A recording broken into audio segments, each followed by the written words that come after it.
from my side. Request to join.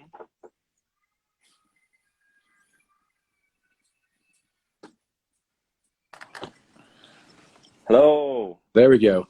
I'm in. Nice to see you finally. Nice to see you too.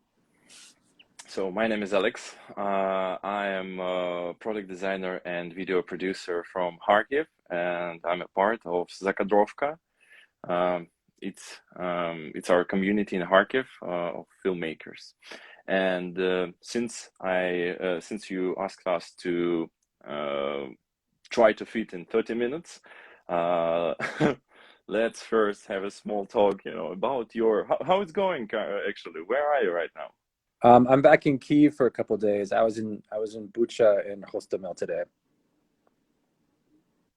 I see how your face was changed after mentioning Bucha and Hostomel. Yeah, I'm happy to talk with a smile on my face, but these days it's really hard. Yeah. What inspired you to visit Ukraine? Tell us, please, a story about your journey. I think I've been following the conflict here for the full 8 years that it's been going on. When Putin annexed Crimea and no one did anything, I sort of was, I guess, waiting for this war to happen. We saw the same thing happen in Georgia, and when it did build up, and again, the international community didn't, in my mind, do enough. I got really frustrated, and I think it was coming at a time when I actually had free time and wanted to do anything. And I'd heard about Jose Andres for many years. I'd never met him, but I knew him through mutual friends. So when I reached out, I said, "Hey, is there any way I could possibly join you guys in Ukraine?" And he said, "Yes." I just jumped at the opportunity. So I had to go to the BAFTAs for some James Bond stuff. And as soon as that was done, I was driving to Ukraine. We're extremely happy to see such people here helping us and telling to the whole world what happens, the truth. Have you heard about Ukraine before the war actually started? Yeah. So I went to high school in a town in California called Sebastopol. And it was named that after the Crimean War in the 1850s. So I was aware of Ukraine, in grade school. I mean, I wouldn't say I'm versed at all in the history or the culture, but, I was at least geopolitically aware of not only where it was, but how it fit, in the 20th century history. Gotcha. Have you were in Kharkiv before these days? No. This is my first trip to Ukraine. Unfortunately, I wish I'd come here earlier. I have a lot of friends who work in music videos and commercials and films and have shot here and have had really great experiences shooting here. I didn't get a chance to shoot here yet, but obviously in the future I will. I'm happy to hear that. Yeah. Because that would be one of my next questions. Because even in the state of war, we as filmmakers, we are constantly thinking about our opportunity in that situation, what we can do, how we can help. We are not only acting as volunteer journalists, we are also making documentary and doing all these videos to show to the whole world what happens, and especially for our country and citizens to motivate us in that war to win it, actually. So what was your impression about Kharkiv? Well, just, following up what you said, I've met a lot of filmmakers on this trip, and some who are doing, applying their skills that they already have as filmmakers, but also some who are transforming their skills. Like there was a woman named Olga who works with us in Lviv, and she runs the warehouse in Lviv and put the groundwork into all the logistics that got the warehouses, the drivers, connections with restaurants to start getting food supplied to the restaurants that were feeding refugees, feeding hospitals, feeding also soldiers sometimes. But it was Olga was a film producer before doing this. This is like completely outside of her normal industrial sort of work. But she took all the skill set she knew as a filmmaker, as a producer, and as a problem solver, and applied that to solving the problem of feeding this massive influx of people in Western Ukraine. And then what was your what was your actual question? I'm sorry. We can continue on that. Yeah. The questions are Oh, actually it was like just the impression, right? The impression of filmmakers. So, like for example, here in Kyiv, I'm working with this guy named Alex Galub, and he's been working with us now for over 5 weeks, 6 weeks, and found him just through social networking in Ukraine, and then within Kyiv, I've also met filmmakers who are working in restaurants. I've met filmmakers in Kharkiv who are documenting it, who normally are storytellers, but now are working as journalists to document it. And it's pretty amazing to see everyone putting the talents to work. yeah. I also seen that many producers, they're acting right now as head of volunteers, Yeah, just because they have great Ukrainian producers. They have great problem-solving skills, yeah, and I even made a meme about to volunteer. It's a new verb yeah, that we have in Ukraine, to volunteer, to find something that's actually doesn't exist. You can purchase it, or you can actually purchase it in foreign countries, and you can bring it to Ukraine only in gray schemas. Passing the border for free and collecting money on that, collecting funds on that, on from the whole country on a regular bank card. So that's the phenomenal, as I yeah. can see it. That's cool. Phenomenal. Um, I saw that on April 17, you were in the epicenter of missile rocketing in Kharkiv. Hmm. Is that true? How Yeah, yeah. close you was to the point of contact? Uh, well, let's see.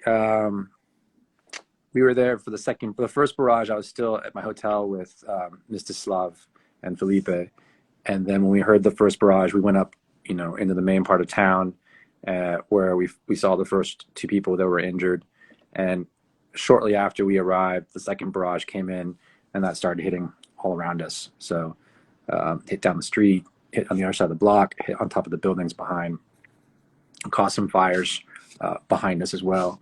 So, because I'm pretty sure it was a grad attack. So they land on a pretty wide circumference. So it was kind of landing everywhere. What did you felt at this moment? Um, you know, things just sort of slowed down. I think I was a little bit down the street because I'm not really here to be a photojournalist. I'm not here to be really documenting. I'm here to work with World Central Kitchen, and I happened to go with Mr. Slav and Felipe because I was with them that day. We were having a coffee, so I was just with them, and they were taking photographs and documenting, and I sort of felt strange about documenting, bloodshed. There's a lot of people doing amazing work in that. I just didn't feel like that would be or should be what I'm doing. So I was taking a picture like 20 meters down the way of like this mannequin in a window, with a broken window when the attack came in. So by the time everyone was going for cover, all the doors were closed. So I was kind of in the street. So I just I just found some cover, next to the ambulance with the ambulance workers, kind of next to the guy that was videotaping it. So the guy who shot it on his iPhone was kind of in front of me to the right. And as soon as it started to clear, I kind of stepped out. And I'd seen the Red Cross first responder, Dennis. So I just shot a picture of him because I thought that was pretty heroic that he didn't move that entire time. But otherwise, I wasn't really trying to photograph it. What were you thinking about after? What was your first I was thought? thinking that I wished I'd had a helmet. That's the Um, very first. yeah, I'm like, this is so dumb. Why aren't I wearing a helmet right now? Anyways, Have you experienced, that feeling that you are a part of your movie, one of your movies? um, no, I mean, in that moment, you mean? Yep, yep, yep. When, bombs exploding, Yeah. and you are in the epicenter, and you actually can't can do anything with that. I mean, we've been, on the front lines, the Russian front lines, a couple times with, artillery shells coming in, and you can hear the whistle of the shell, and boom, and usually in that case, it's like if you hear it, you're totally fine. It's the ones you don't hear the problem. The thing with the grad attack is they last so long. They're just so um, fierce is the only way I can describe it, or aggressive. They just last and last. They just go and go. So I think my thought was at the time I was actually just really I was irritated. I was irritated about how long the rocket thing was going. It's like you get kind of angry. But I wasn't thinking about it in terms of like, oh, I'm in a movie or something. I was just like, um, yeah, just waiting for it to end. Get on with things. Uh, let's jump to the filmmaking perspective of that.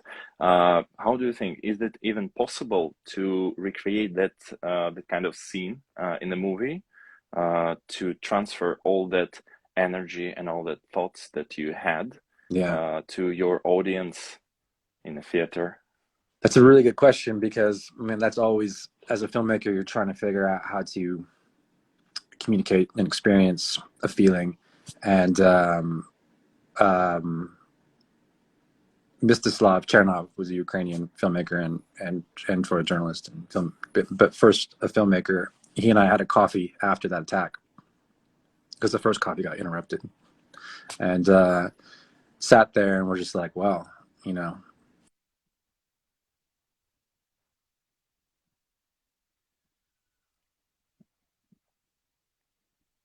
communicate that experience to an audience because even in the cinema with all the sound and editorial whatever magic you could use and special effects, the actual sort of heart thumping change of time, the intensity of sound it's kind of impossible to recreate.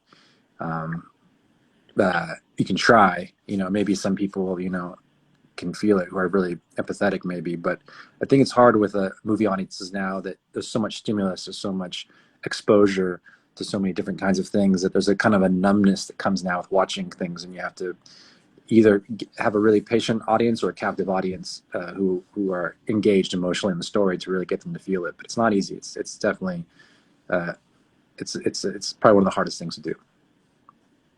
How do you think, will you play back that situation, that 1 minute of your life in future when you will work on your next action scene?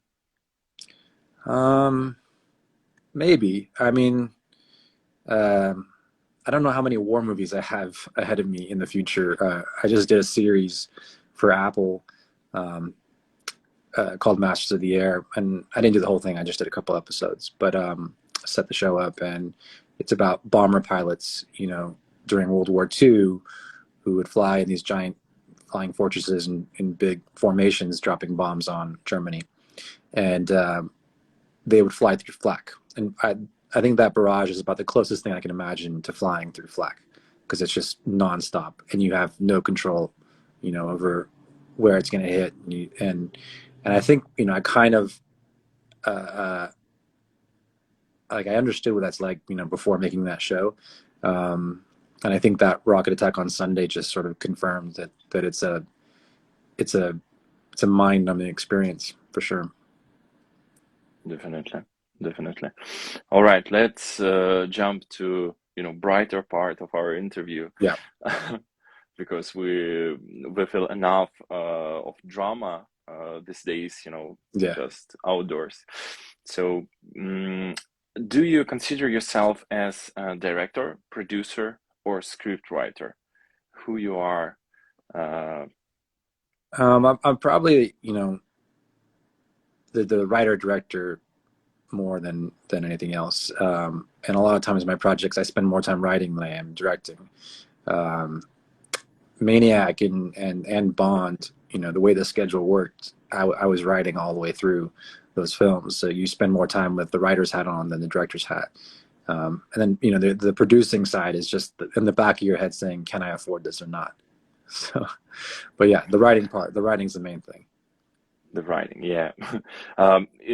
Is it difficult to combine all these roles Yeah, because for you? you're different people. Like when you're writing something, like you're feeling an emotion, you're trying to transmit experience. There's words, there's memories, there's crafting dialogue, and then directing is taking that and then trying to elevate just the words and into a whole experience.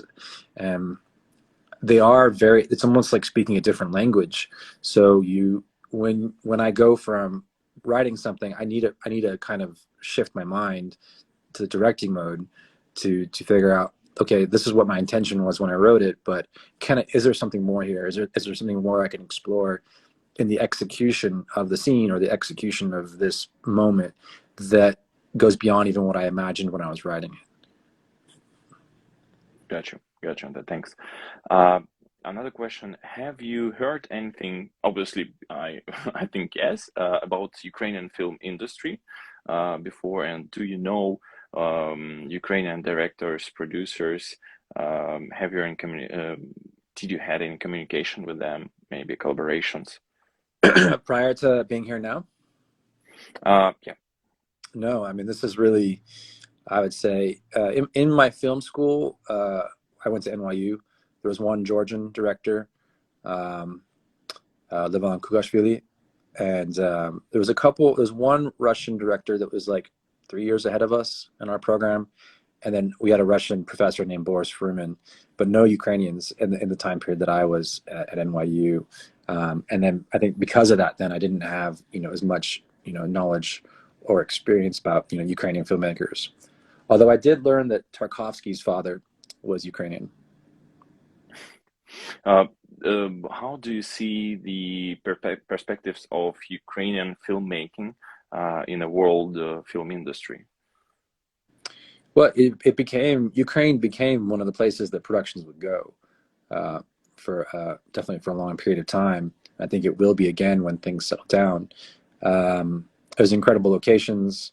Um, there's obviously rich history here for Ukrainian filmmakers to draw from, but also I think this war is going to be very definitive for this generation, for multiple generations of artists. So I think there's a lot of storytelling that's going to be coming out of this region for sure. Gotcha. So you think that we will have some sort, not the Hollywood, the new Hollywood, but something like that. Yep. Here, yeah, it doesn't even have to be Hollywood. I think it's just conflict and change and struggle. Um, there's all kinds of things that are happening right now. Stories, untold stories taking place, people's personal experiences that hopefully will, Ukrainian storytellers will be able to tell those stories.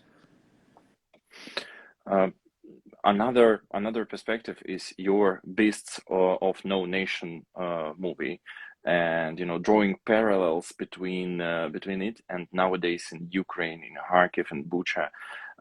Do you see some thin red lines connecting them on your eyes, in your perspective? Yeah, well, sadly, I think you see how humans are capable of such horrendous acts of violence against each other and of torturing and harming and raping and killing and just um, it's something I've explored in a couple of my movies. But I was having a conversation today with a friend actually about that duality in humanity.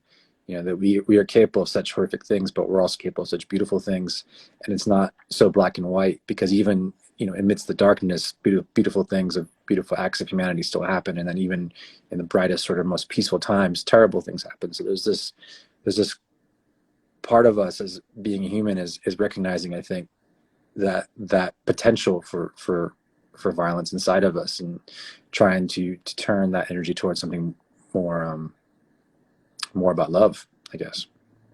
And I think Beast of No Nation was about that. It was about a child who went through or was taught to do the most terrible things, and yet he's saying, he was a boy once in a family who loved him, not just some animal. Mm, Gotcha.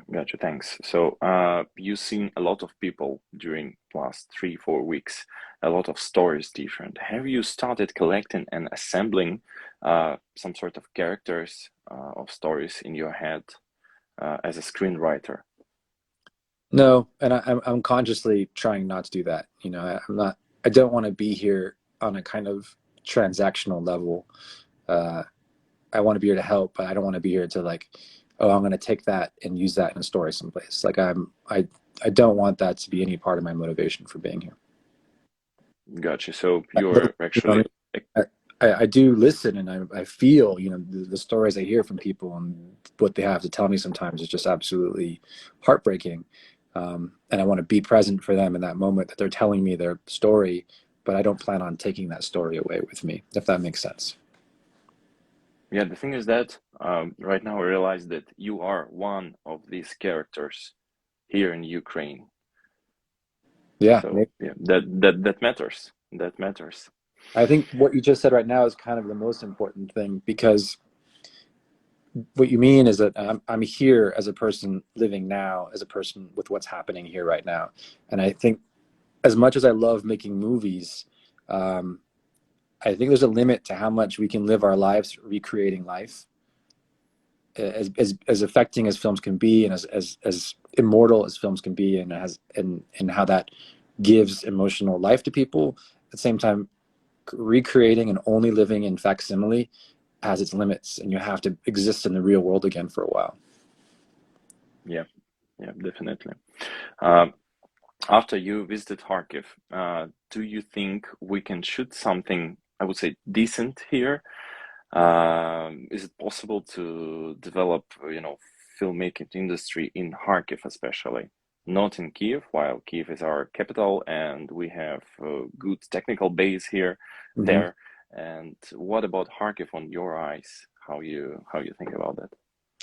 It's very interesting. I was talking to this guy who lives in Kirill, who's originally Russian, but he's been living in Kharkiv for a really long time, about um, what it's like to be in Kharkiv right now because it's so empty. You know, it's I don't know how much the percentage of the population is gone, but it feels like 80% is gone, or 75%, and there's an emptiness to it that's unique and sort of ghostly feeling, almost like the COVID times were in New York City, where the streets were just empty.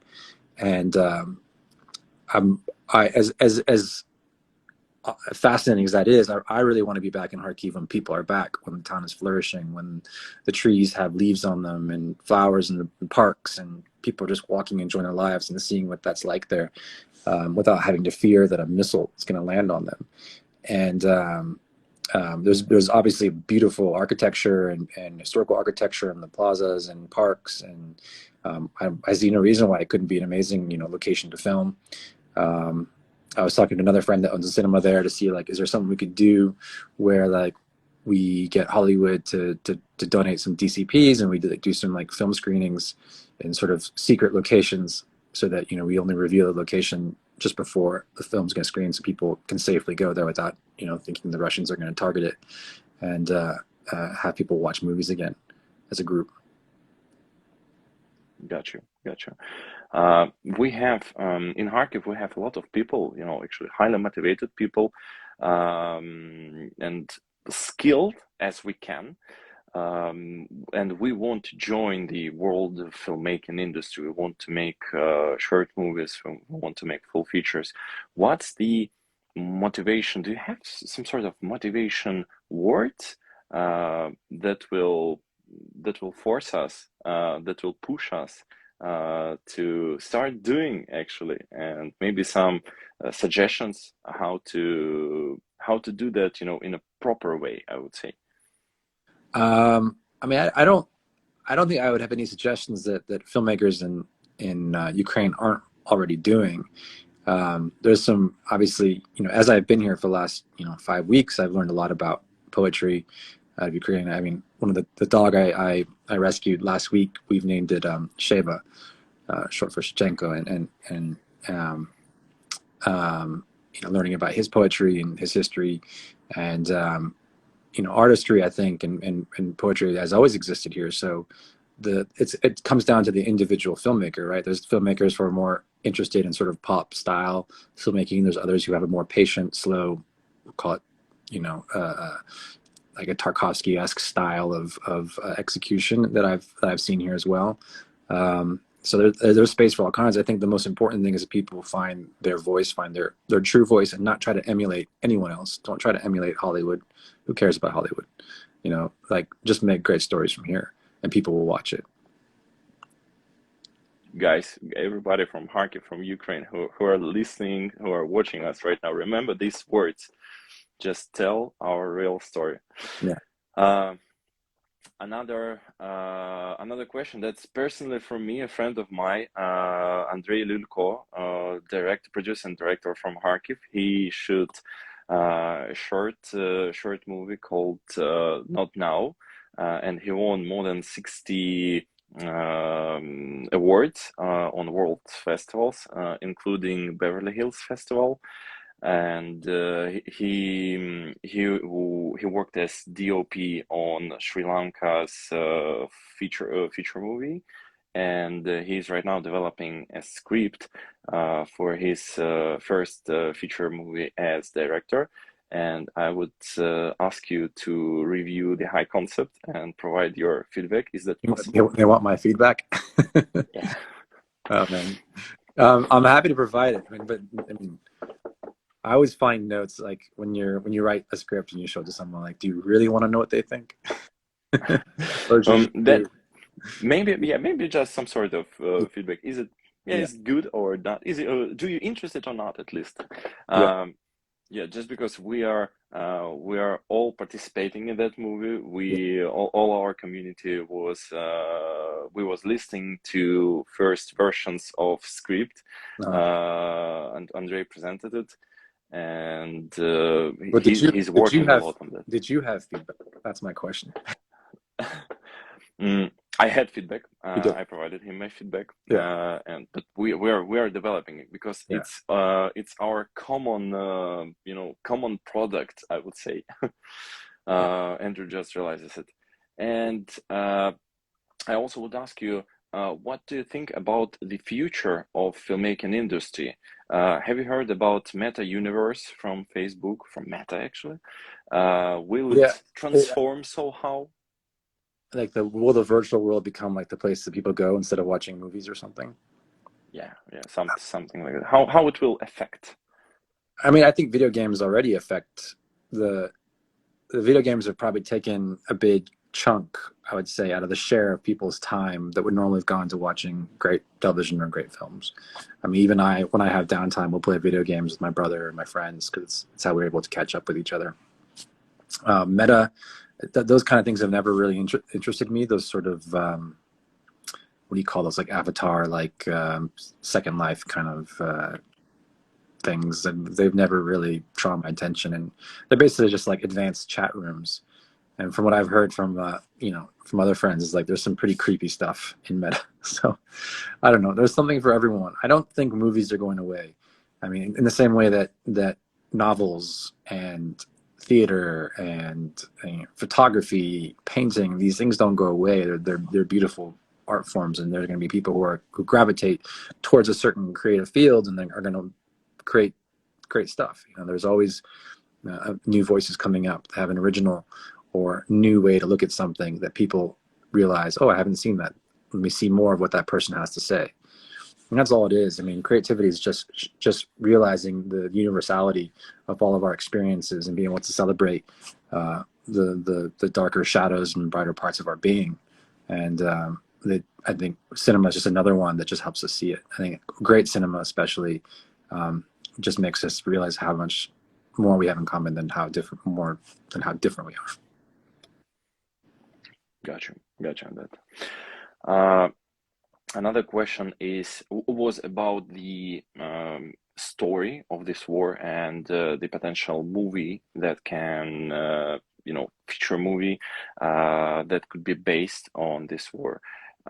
Have you not? I got you that you are not going to make the movie, but potentially, have you any ideas, any thoughts about the movie that will tell a story about this war? I personally haven't thought about it. I mean, I've heard some amazing stories since I've been here, but yeah, I haven't put any thought into what I would think would be, a story that is all encompassing of this experience. I mean, it's such a complex chain of events, and obviously the human cost is devastating. And I don't know how you do that in a movie, without spending a lot of time on the darker side of humanity. I don't know. There's a great Bosnian filmmaker named Denis Tenovic who fought, protecting Sarajevo during the siege against the Serbians. And he went on to make many films. I think he did some films before the war, but many films after the war. And one of the first ones was No Man's Land. And the way he dealt with the awful things that happened in his country was through it was almost satire. I wouldn't say it was satire in the kind of condescending way, but it was more humor, but very dark humor, looking at the absurdity of basically brothers killing brothers.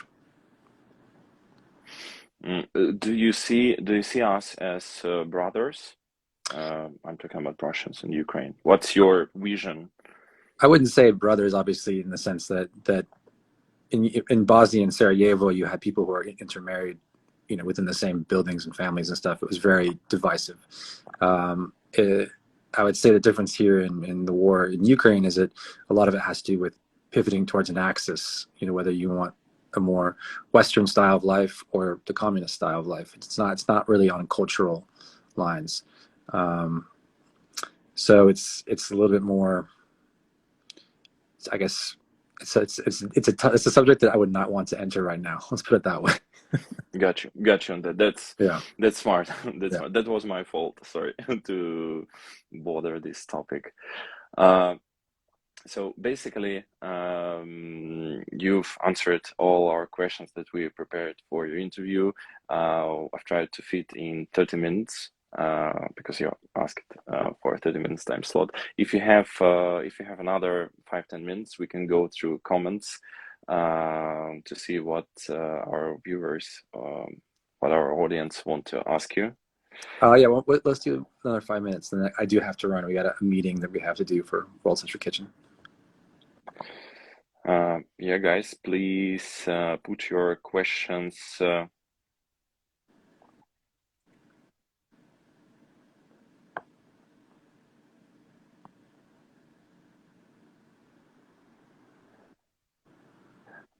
Is the Bernstein movie still happening?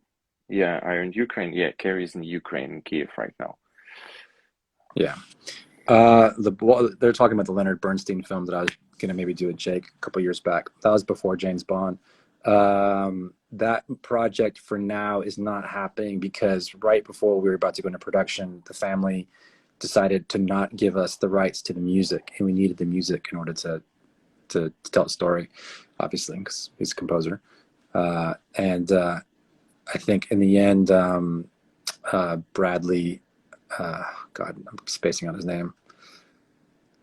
The actor, The Hangover, Bradley Cooper. Yeah, he ended up doing it instead. I think they actually made a version with him as Leonard Bernstein. I don't think it's done yet, but they did it. Another question: for how long you're planning to stay in Ukraine? I don't know yet. There's a few more things I'm working on right now, and one of them, since I got here in mid-March, one of our biggest focuses has been farming, agriculture in Ukraine, and how the war has affected the credit system, and trying to help farmers get access to seeds which they would normally buy on credit they can't do right now. So we're doing that for like mid-sized commercial farms, and also trying to create a separate initiative for smaller farms. So I've been working really close with the Ministry of Agriculture and also with the Ministry of Infrastructure to figure out how we could get seeds to these farmers and get them planting for the season. So I don't know. That might take me a couple more weeks to get that going, basically. So where was in Ukraine so far? Bucha. Started off in Lviv, and then drove into Kyiv, and then Irpin and Bucha, Mykolaiv and Borodyanka. Then I went out to Kramatorsk the day of the missile attack, and then from there went to Zaporizhia to work with some of our partners down in Zaporizhia to see how things were going with the refugees coming out of Mariupol, and then went back to Kharkiv, and I was in Kharkiv for probably about 10 days before coming here. All right. So somebody tells that he would be your cameraman, Ukraine volunteer cameraman. So if you need a cameraman, We got some good local cameramen right now, so yeah, they'll have to compete with the other guys and gals. all right. So I see that we have a lot of duplicating question and a lot of Slavo-Ukrainian. People are asking about the dog. I saw that. Yes, I still have the dog. The dog has been went to the vet, got all checked for ticks and fleas, and had a bunch of ticks on him. Got new vaxes. He's all bathed. A lot of the dogs. I don't know if you've noticed this in Kharkiv, but a lot of the dogs won't go to the bathroom outside. They're completely terrified of going to the bathroom outside because of all the attacks. So he's a bit traumatized, and he's having a little trouble, going number one, number two outside. So he's been doing it inside a lot. So we're working on that. Do you plan to came to Dnipro city? I've already been in Dnipro. Dnipro's Mm-hmm. beautiful. I've been Mm-hmm. to Dnipro twice because to get to Zaporizhia, you have to go through Dnipro. So All right, so we have 7:40 p.m. I wouldn't delay anymore. Thank you for your time. Thank you for your interview. I hope soon we would be able to do another maybe interview with you, talking more about, especially about filmmaking, about directing, about script writing, because we have a lot of deep questions in these topics, on these domains that requires another hour and a half of yeah. time. In the meantime, I need you to give me a list of who to get caught up on Ukrainian filmmakers. So We will I think we will create some sort of colleague of Ukrainian filmmakers to unite finally, yeah, and we'll have everything more structured, and that will speed up our process of creating a next filming industry in Ukraine. yeah, excellent. All right. Well, thank you for having me. Thank you, Cary, and have a nice day and stay safe. All right. Yeah, everyone else out there, stay safe too. Bye. Bye. Uh,